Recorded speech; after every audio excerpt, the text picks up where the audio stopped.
ဒါကတော့ပတ်တူးလေးပဲဖြစ်ပါတယ်ပတ်ဝန်းလေးကတော့တင်မွားပြီဒါအပိုင်းနဲ့ပဲဖြစ်ပါတယ်ဟာမိမရေကွာတရင်ရတယ်ကွာဝီးအပိုင်းတီဗီရတဲ့အိမ်မှာမရှိဘူးတီဗီဝီးအပိုင်းကြည့်ချင်လိုက်တာဟဲ့ကြောက်လေးချစ်စရာလေးဖေးတီဗီလိုချင်တော့လာဝယ်ပေးမယ်လေအားစနေမှာပတ်ဆိုင်ရှိလို့လားပတ်ဆိုင်ရှိမှဝယ်ပြီရှိတာဗောအဖေအော်ဟုတ်လားသမီးအခုသွားဝယ်ပြီမယ်ခဏစောင့်ငါဖေငါ့မရှုံးထင်ငါတကယ်သွားဝယ်ပြီလိုက်ဟ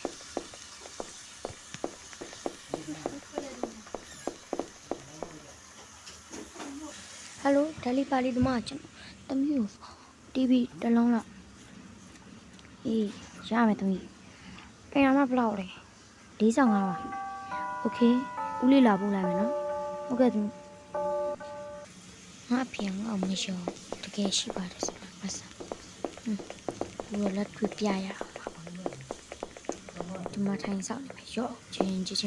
ကပန်းဝီယုံဝီပန်းပင်လေးမွေးရကိုရလဲကွာမှားထားတော့မရောက်သေးဘူးလားမသိဘူး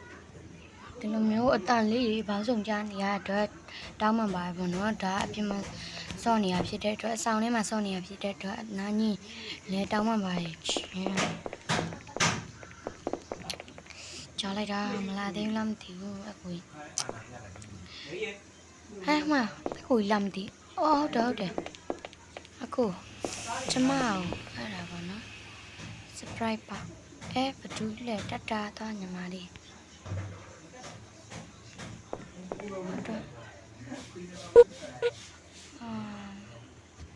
ရပြီဆိုတော့အိမ်မှာအဖေသွားပြောလိုက်ပါဦးဖေကငါ့ကိုမယုံလားမသိတိတ်ပြီမှန်းကြောင်မတက်တာပါချပလိုက်အဖေပြောနေကြဟာကဒါလာအဖေ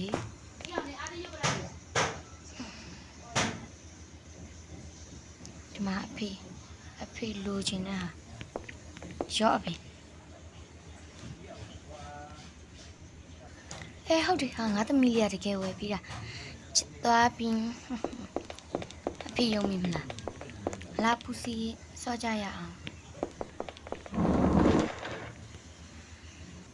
တကယ်ဟာငါသမီးဝယ်ပြီးတာဒီမှာထားလိုက်ပါကွာတူချင်းဆိုင်လေကျေးဇူးတင်ပါတယ်လိုက်ရ follow ရလုပ်ဖို့မမိပါနဲ့နောက်တဲ့အပိုင်း3မှာပြန်ဆောင်ကြမယ်တတာ